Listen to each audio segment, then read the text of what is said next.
So I'm going to be talking about obviously growing up mixed. Then I'll be talking about biracial representation. That is a big tongue twister. Biracial representation, as I think it's actually something that isn't talked about that much. So I'm very excited to have this conversation. Then I'm going to be talking about identity, and then I will be doing a mini Q&A with a few questions from all of you. And if you do have any questions, then just leave them in the comments box when I'm talking about something, and I'll be sure to try and find it and answer it at the end. But thank you all for tuning in so far. Comment down below where you're logging in from, and if you are in fact biracial or multiracial, and just comment down below what your ethnicity is, where you're from, as I would love to know. But before I do start off, let me just introduce myself. My name is Inspiring Vanessa. I'm 14 years old and I am a motivational speaker. I'm also a talk show host and I am a content creator. I've been doing motivational speaking for 4 years. So I started when I was 9 and it has been an incredible roller coaster. So I just wanted to say thank you to the Multiracial Americans for giving me the opportunity to go live and basically take over on their page to talk about what my experiences have been like and are like with me being mixed. So before I do get started, I'm going to tell you guys a little bit about what the Multiracial Americans organisation is about, if you don't already know. So the Multiracial Americans of Southern California, also known as MASC, which is basically MASC, was established in 1986, and it is a non-profit organisation dedicated to advocacy, community, education, social injustice and support for and about multiracial, biracial, multicultural and transracially adopted people and their families, as well as interracial couples and families as well. I just want to talk about how inclusive this brand is. I just think it's so fantastic what they're doing. And obviously, although mixed kids, I feel like are very represented in the media, I still don't think there has been a brand that has tried to literally has dedicated their brand to creating a community for mixed people or just for multiracial people. So I just want to say thank you for creating this because it is so amazing, and I hope that they achieve even more things in the future. So what does the Multiracial Americans provide? Multiracial resources. We love a bit of education.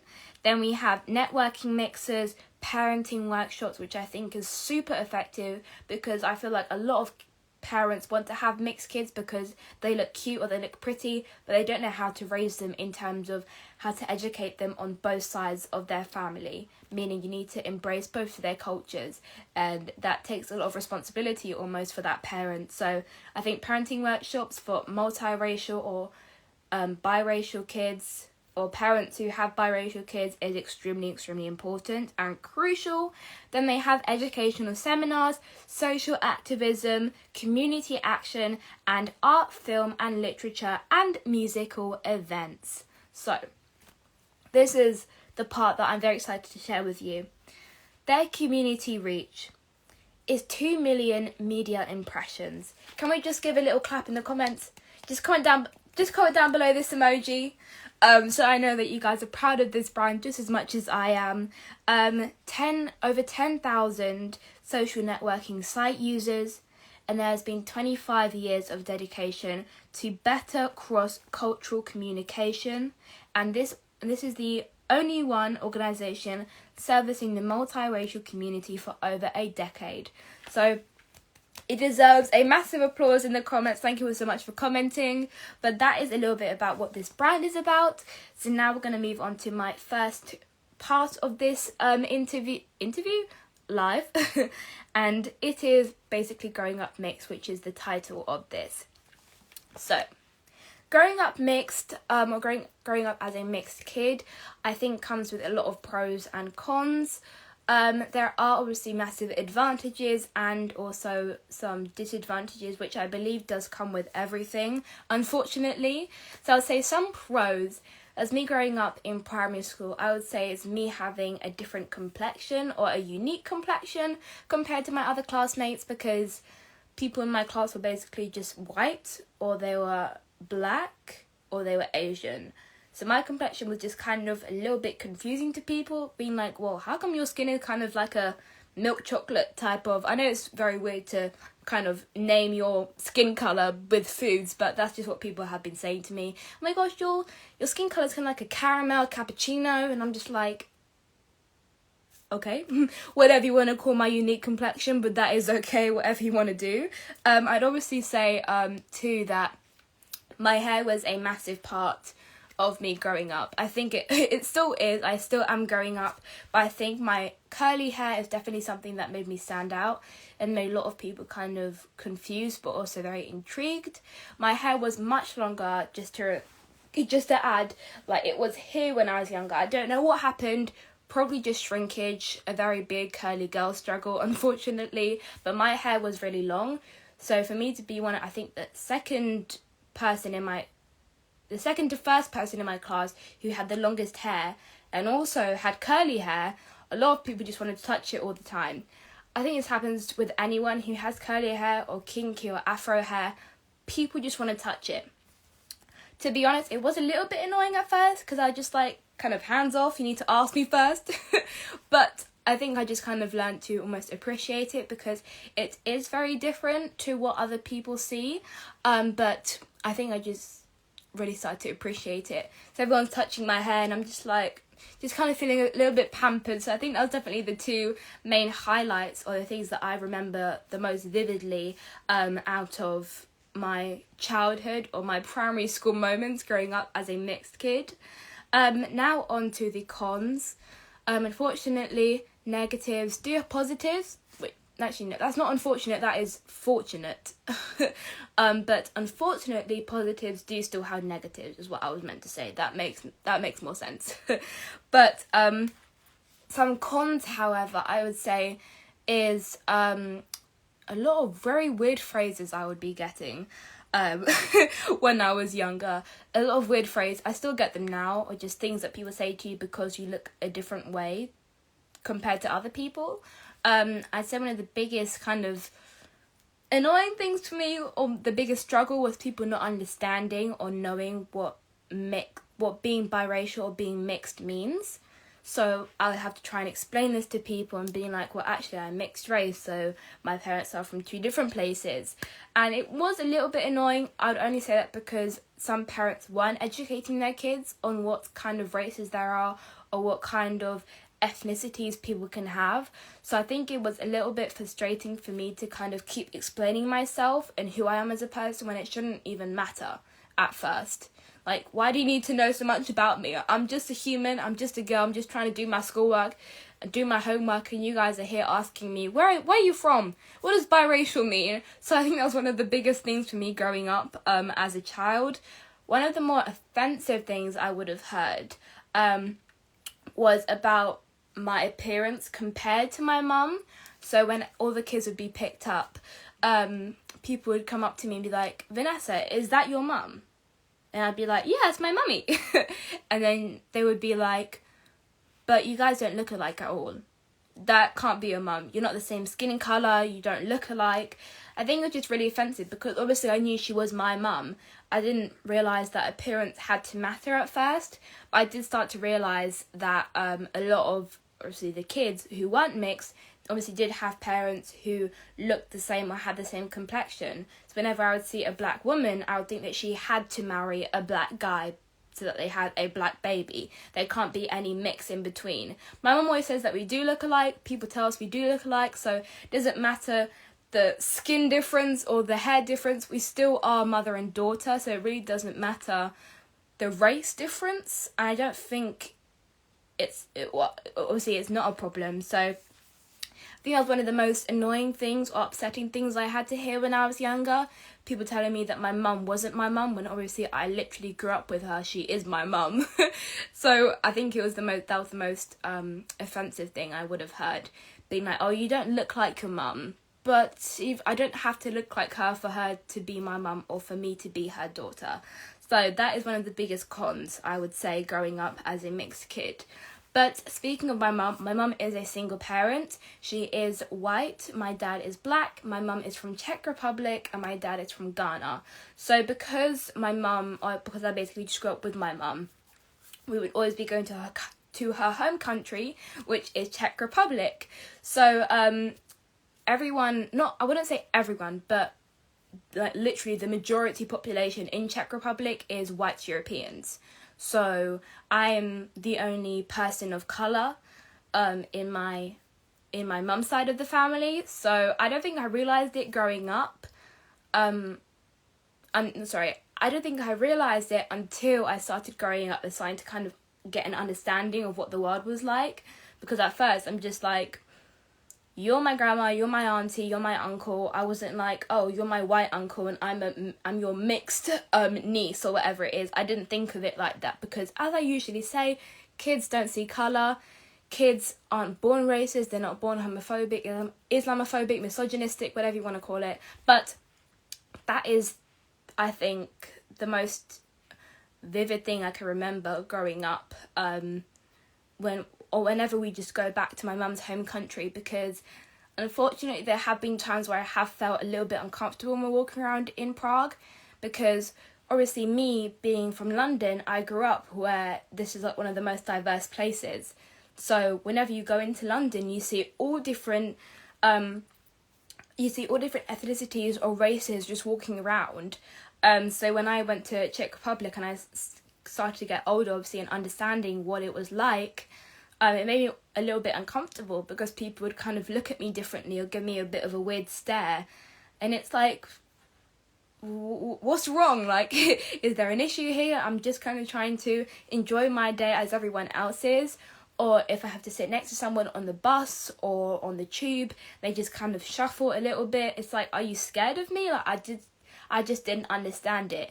And although I am half white and half black, to society, obviously I'm not white passing. I do have a darker skin complexion, but I wouldn't be seen as a white person. I would be seen as a black girl, a light-skinned black girl.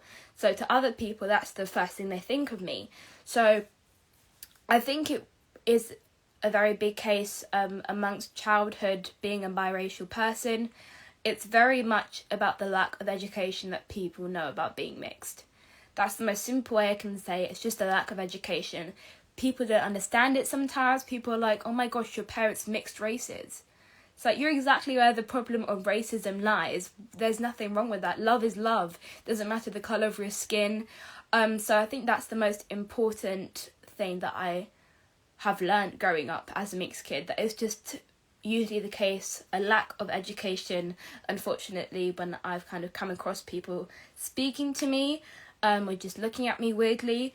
Unfortunately, that has happened sometimes. I've just kind of felt uncomfortable, but at the end of the day, that is the world we live in. I'm not going to say it is what it is because we can change this, but that is one of my biggest cons of being a mixed kid, I feel like.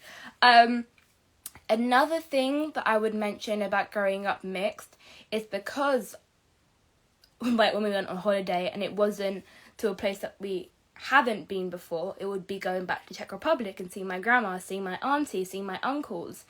So when we always went there and I would come back from school and people would be saying, oh, where did you go on holiday? I'd be like, oh, I went back to my mum's home country, Czech Republic.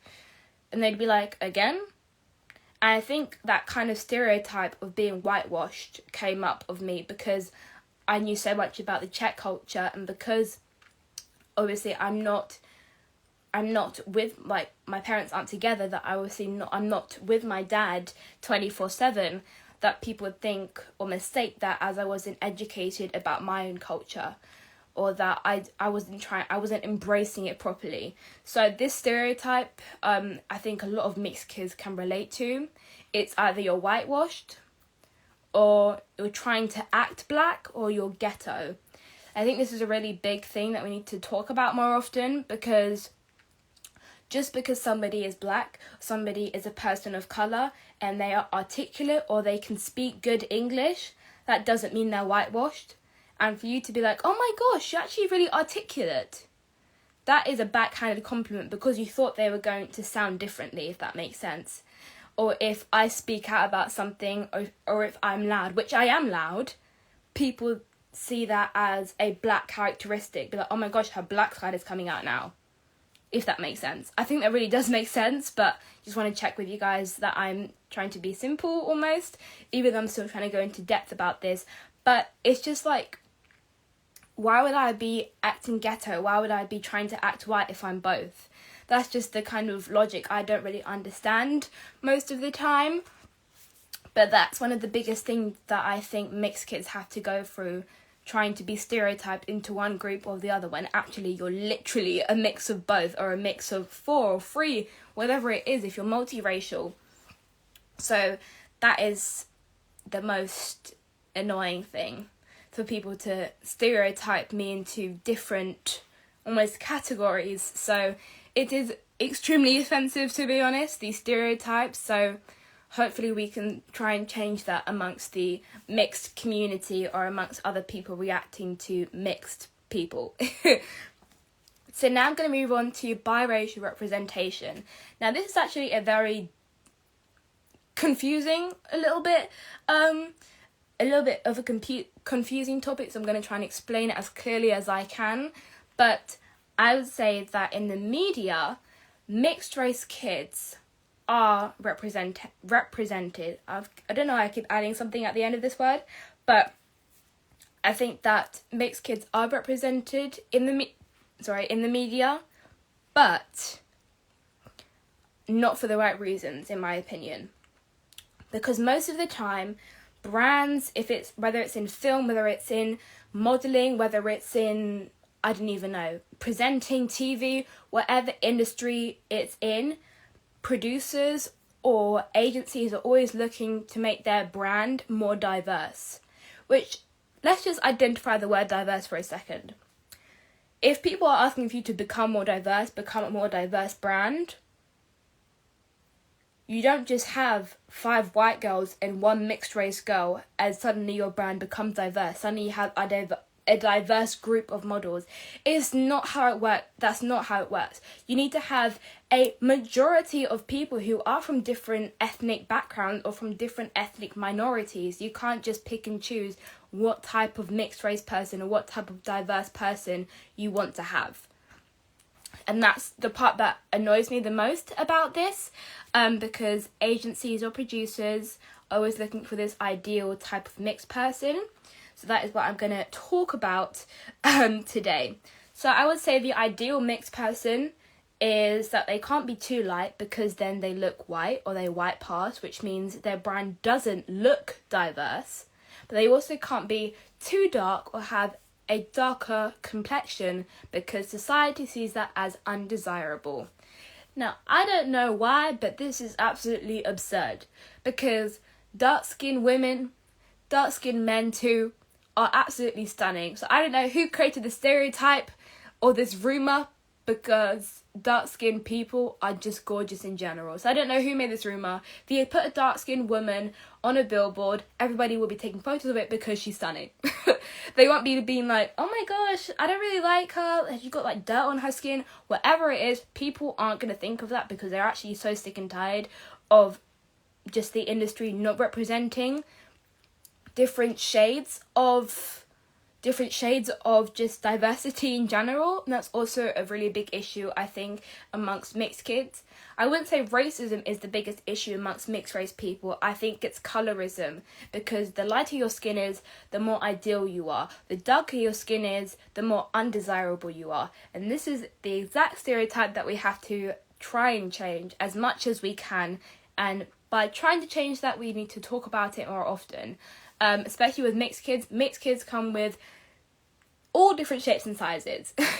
So, speaking of that we all look different, I think the industry definitely wants to have a desirable complexion, obviously, and you need to have some extreme features that make you look extremely unique.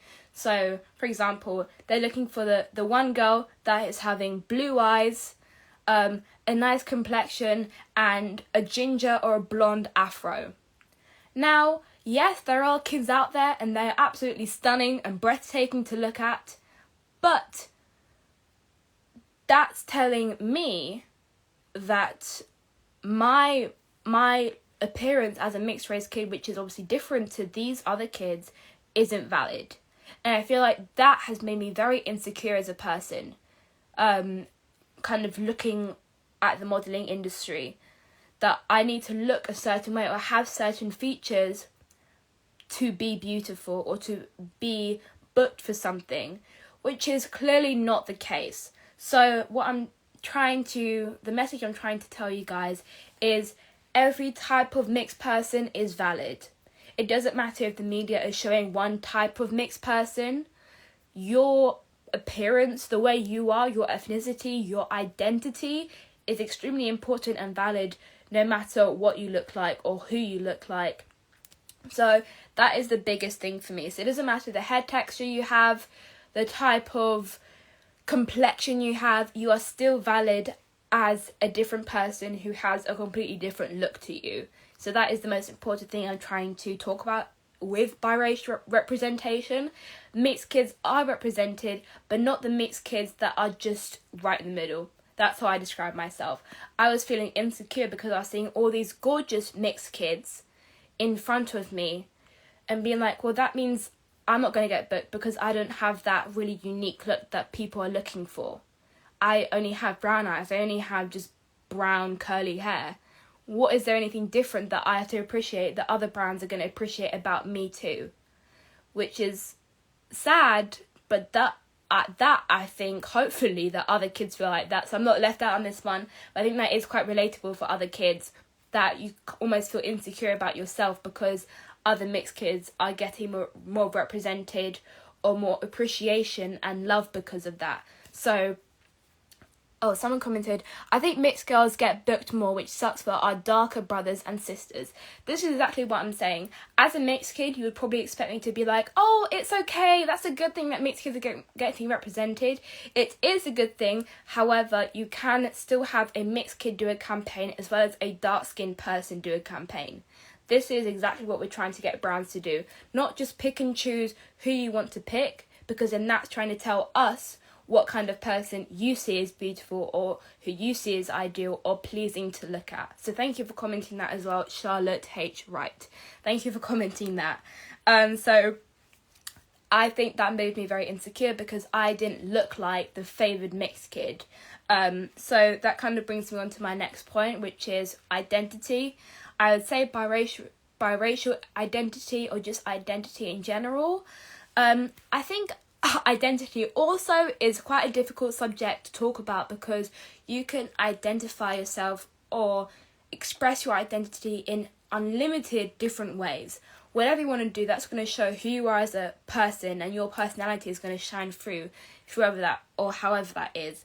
But in terms of biracial identity, the definition of that to me is understanding and obviously embracing your ethnicity, whether you're from two places like myself, or whether your parents are mixed, meaning that you are from all around the world. Whatever it is, you need to learn to embrace your ethnicity because you are from those two places.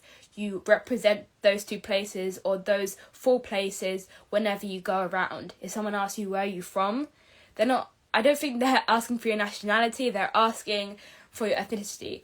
Someone came up to me and was like, oh, so where are you from? I'm like, well, I'm from London. But no, where are you really from? So you mean my ethnicity? Where is my actual background from? So when you say that to them, that is going to have to show something. So you're representing that country and that place. So take pride in that, embrace that, and educate yourself on that also. So I think that is the most important thing, and that's what I think biracial identity means. Learning to accept and appreciate, and also I think just be empowered by your ethnicity and your background and wherever you are from, because that just makes you unique as a person. Whether you meet someone else who is from the exact same places as you are, that still makes you unique in your own extraordinary way. So please do keep remembering that whenever someone may ask you where you are from, and they're not meaning your nationality, which is basically all the time. When someone asks me where are you from, they mean why is the colour of your skin that colour, I think is what they mean. Not what's your nationality is the most simple way of putting it. But your ethnic background is, as I said, a part of who you are and a part of your identity. keyword there, identity. So please take pride in that and please feel empowered by that and educate yourself on both sides of where you're from. So if you are biracial like myself, if you do spend more time with one parent who's from obviously one place, which is talking about my own personal experience, my mum is from Czech Republic, so people straight away think that I am not embracing my Ghanaian side. When actually I'm still in contact with my dad, kind of. I'm still in contact with my dad and still in contact with his family members and my dad's side of the family. So it's still really, really important that I still learn to educate myself on both sides because I'm still from those two places. I can't just pick and choose where I want to be from at different times because no matter what I do, I'm still a mixed race person.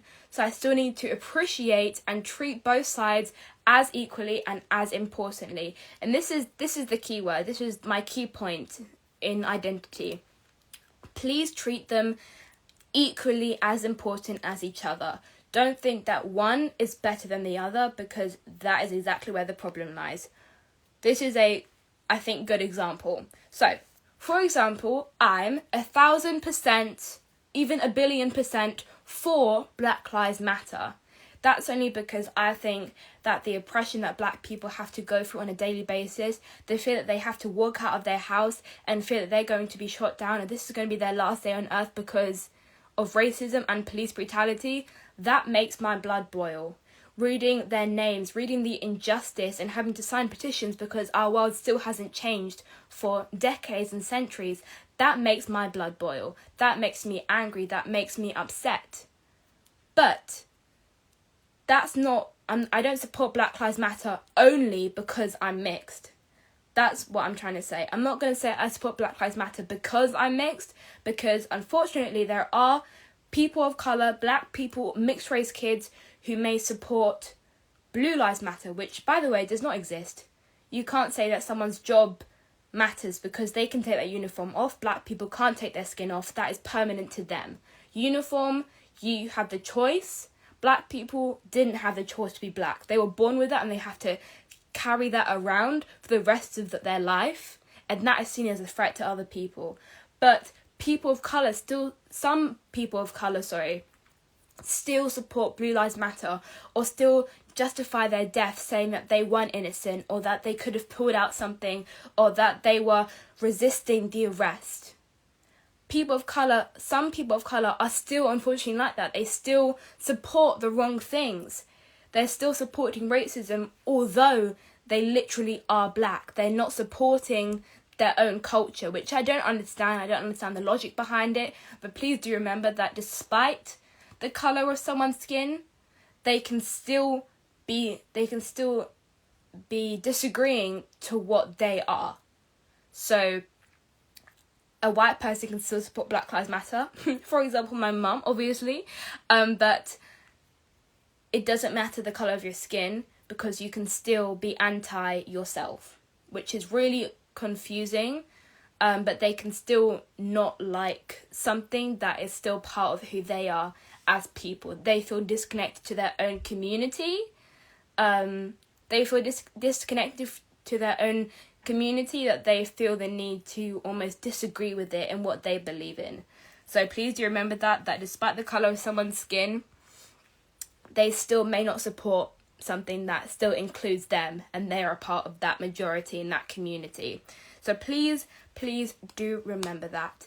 But that was my last and final point. I just talked about growing up mixed, biracial representation and identity. So now I'll be doing a Q&A. So the first question I got is, what's the most bizarre / absurd thing someone has said to you because you're mixed? I'm going to give you 2 examples out of many. But the first example I would have to say is we were on holiday somewhere. We were on the beach. I was with my mum and my grandma. Obviously, they are both white. My mum is actually quite darker for a white European person. But because I tan very easily almost, or I tan a lot, I was probably darker when I was on the beach. But that doesn't give them an excuse to say what they said. So we were ordering drinks. We were on the beach, kind of chillaxing, minding our own business.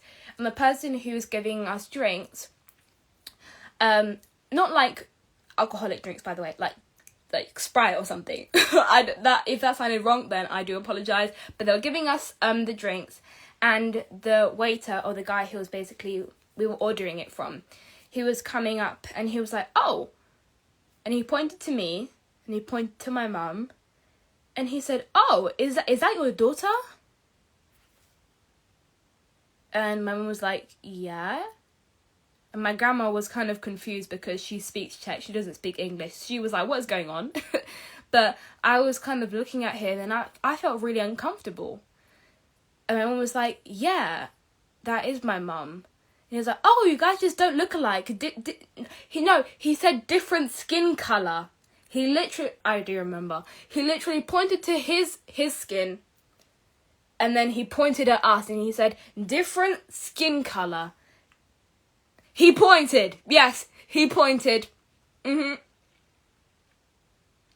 mum says she doesn't remember this, but I just think, obviously, because it made me feel really uncomfortable. I think it did obviously make her feel uncomfortable because it's annoying for her to think that her child isn't hers, which is really rude and offensive. But I remember that distinctly and vividly because that made me extremely uncomfortable and offended. I was like, how can you really... Yeah, how dare he say that? Exactly. Exactly. Thank you all for backing me up. But that is, I think, the most offensive and absurd thing I've ever heard. Someone commented, people saying to me, "Are you adopted?" No, I'm not adopted. That is just me being biracial, me being multiracial even, me being just mixed. Simple as, just being mixed. So I think that is the most absurd thing someone has said to me. But another thing about my curly hair specifically. Someone came up to me in my school corridor and they came up to me and they were like, "Oh my gosh, I love your hair." And I was like, "Oh my gosh, thank you." Because obviously when someone compliments your hair and you've been working on this for like 45 minutes in the morning, you're gonna feel happy because you're being complimented. Yes, I spent a lot of time on my hair and it looks good today, and you're coming up to me, spending your own time to say that you like it. And I was like, "Oh my gosh, thank you." And then she goes on to say, What curler do you use for it to look like that?"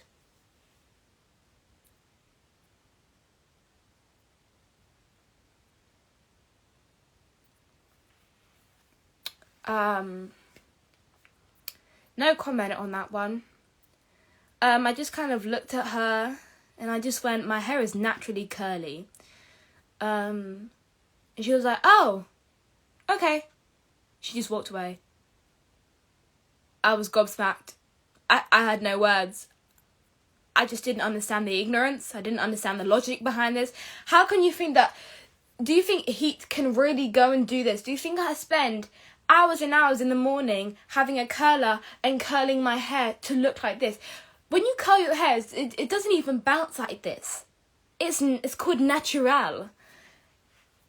I just proceeded with my day. I tried to ignore it, but that will go down in history in my heart because that is one of the weirdest comments I've heard.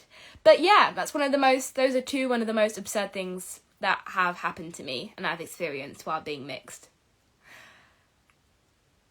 Yeah. Moving on to the next question. So, somebody said in my question box, "What do you think about teachers being racist towards students because they're black or POC?" By the way, POC means person of colour. So, I don't understand how teachers decide to teach if you know you're racist. Like, clearly there's going to be a point in your career that you're going to teach at least one black student or even a classroom of black students. So why is it that you decide to teach and go into this job industry and you're going to be racist? I just don't understand it. For me, being as a mixed kid, my perspective on this, not going to lie, this is also a very bad stereotype, but I think my white teachers feel intimidated by black kids and also their black parents. If they do something wrong, they say something completely unfair to the black child, they're going to feel scared at parents' evening when their black parents come and speak to them. For me, my teachers haven't treated me nicely. That's not because I'm mixed, I don't think, fingers crossed. That's just because I'm very chatty, okay? I'm going to put that out there. I admit it. I talk, okay? I talk too much, but, you know, I'm using my voice. So, you know, speak out for the unheard. Even though I'm just talking absolute nonsense. But I still talk a lot, so that I'm just going to admit that to myself. But whenever a teacher's ready to, you know, speak their heart out on why I'm such a bad student, even though I'm actually a really good student, but to talk about how I'm distracting people in the class, which I don't. I actually encourage them, but okay. My mom commented, that's why you're a speaker. Exactly. But then they see my white mum and they're like, okay, this is good. We're just gonna tell her mum everything. But if my mum was black, or if I came with my black dad, in my opinion, I believe the whole conversation would have been a whole lot different. And that says something.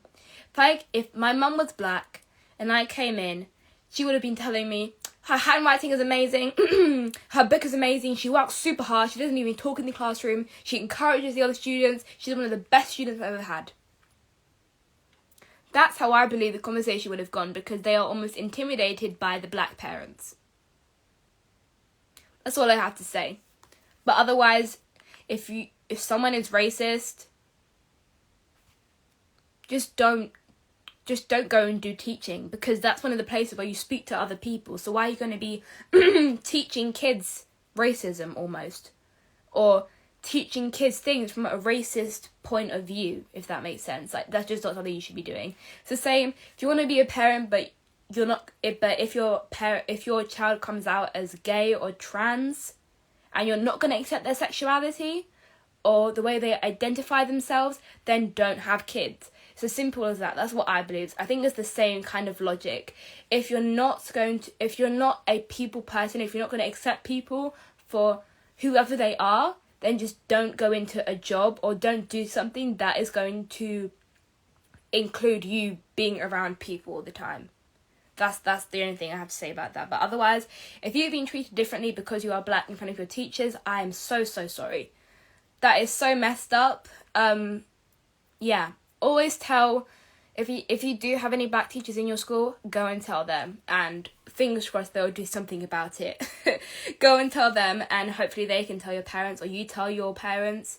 But it's just so awful that people still like that in the world.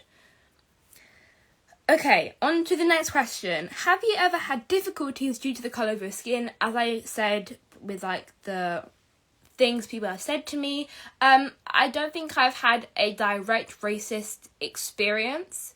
I don't think I've really had a direct experience, or me not getting booked because I am mixed race or because I'm a person of colour.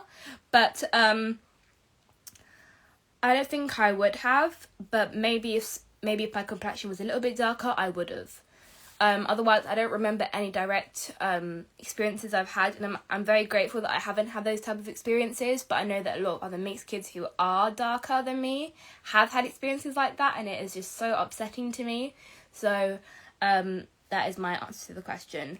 The next question is, do mixed people get a lot of hate on the media? As I was saying about representation in the media of mixed kids, I don't think the media hates mixed kids. I think they really appreciate them, because it gives their brand a little bit of pizzazz, a little bit of diversity here and there, when it's literally just one person representing 2 countries or 4 countries, and suddenly they think that means diversity. But it really doesn't. So I would say that mixed kids are very favoured in the media, but not in the way we would like them to be. That's the way I would answer that question. So now I'm going to ask some questions from you guys. So the first question is from Heart and Soul. And they said, are there a lot of mixed kids in London? Because I do modelling as well, and I've been to like London Kids Fashion Week, and I've met so many of my amazing friends from there. I've met a lot of mixed kids through there. But when I walk around in London, sometimes, to be very honest, from a mixed kid's perspective, you can't really tell when someone is mixed if they just kind of have a different look to them. But I would say yes, there are a lot of mixed kids in London. That's also because there is a lot of actual diversity in London here. So it's more common to have an interracial couple walk down the street. So the next question is from Sophie WS.X. How do you deal with the racism aspect of being biracial? I don't understand the question exactly, but I'm just going to answer the question, how do you deal with the racism? I wouldn't say I brush it off, definitely not, because that is exactly where the problem lies. If you're silent about something, then that you're just letting someone continue being hateful. So when that person came up to me and was kind of saying different skin colour, I didn't know what to say, to be honest, because it was really out of the blue. But if somebody were to come up to me now, when I've learnt what I've learned and I'm more mature, I would have decided to educate them in a very polite manner. If they decided or continued to be ignorant or racist or rude, then I would start getting a little bit annoyed, and I would start using a little bit more oomph, a little bit more force into what I was saying to try and tell them what I need to tell them. That's how I deal with it. Try and educate them. But if they don't want to be educated and they just want to still continue thinking and believing what they're believing, then I can't hang around with them. Otherwise, exactly, kill them with kindness is my best way of saying it. Otherwise, I think the best way is to educate them. But unfortunately, most racists don't want to be educated. They are so sure that what they believe is right that they just don't want to hear what anyone has to say. Whether they're black or white or someone in their family, they're still going to carry on thinking what they're thinking. And that's just called having a really fixed mindset, unfortunately. The final question is mixed up clothing.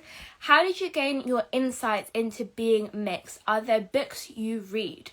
I do have a book. I don't know where it is, but there is a book I read when I was little, and it's called I Am Mixed, and it's about two kids. They look completely different, but they are still biracial and mixed race. So that's one of the best books I've read when I was growing up. I Am Mixed. But my insights into being mixed, I think they just came from me. I don't think you can really learn about the way you see yourself from anyone else. You need to learn and develop that for yourself. So my insights about being mixed is from myself. I've had to grow up and learn about how I see myself as a biracial person or how other people may see me as. That's a self-education process that you have to go through. And responsibility also. But one of the best books I've read is definitely I Am Mixed. And the cover is basically these two little kids. And one of them looks black, is black passing. And the other one is like really light, has a really light complexion, and also has like blonde hair. But they're both, they are both mixed race. So that is a really, really good book. I would recommend to you guys. How did you become so confident despite the challenges? I think it's just I think it's trying to understand where the person is coming from. But otherwise, I really don't know. I think it just feels like a responsibility. Because for other mixed kids out there, or other people of colour, and they don't know how to speak up for themselves, you need to be that person so that you can stop that one person, which is going to almost create a ripple effect. So once they stop being rude or being racist or misunderstanding, they're going to start calling out other people who are being misunderstanding or being rude or being racist. So I think that's how I became confident despite the challenges. Otherwise, I really don't know how to answer the question, to be honest. But that was the final question. Wow. Thank you all so much for participating in this conversation. It was so fantastic to speak to all of you and share my perspective as being a mixed kid. Make sure you go and follow me on my Instagram, which is at Inspiring Vanessa. And as I said in the beginning, I am a talk show host. My show is The Inspiring Vanessa Show on Amazon Prime. So make sure to go and check out the episodes we have up on there. There will be more episodes coming out soon. Make sure to subscribe to my YouTube channel. It is Inspiring Vanessa also. I do have a few videos about being mixed on there. But once again, thank you all so much for tuning in. Make sure to embrace your heritage, embrace your ethnicity, call out anyone who is being rude, racist, misogynistic, homophobic, because that is where we're going to end these problems that we have in the world. Not just starting with colorism or racism, with every different subject anyways. But thank you so much. I hope this was an insightful chat with all of you, and that you did get to kind of understand what it's like being mixed from a mixed person's perspective, obviously, because I don't think a lot of people really understand what it's like. But thank you all so much for tuning in. Make sure to follow me on all social medias at Inspiring Vanessa. Thank you so much, Vibrancy Agency and Multiracial Americans, for having me. Make sure to go and follow them on their Instagram right up here, and also follow them on their Facebook page, which is also Multi-Americans, because they're doing some incredible things. So make sure to go and follow them, and hopefully I'll speak to you all soon. Thank you all so much, and I'll see you guys later. Bye everyone, have a wonderful day.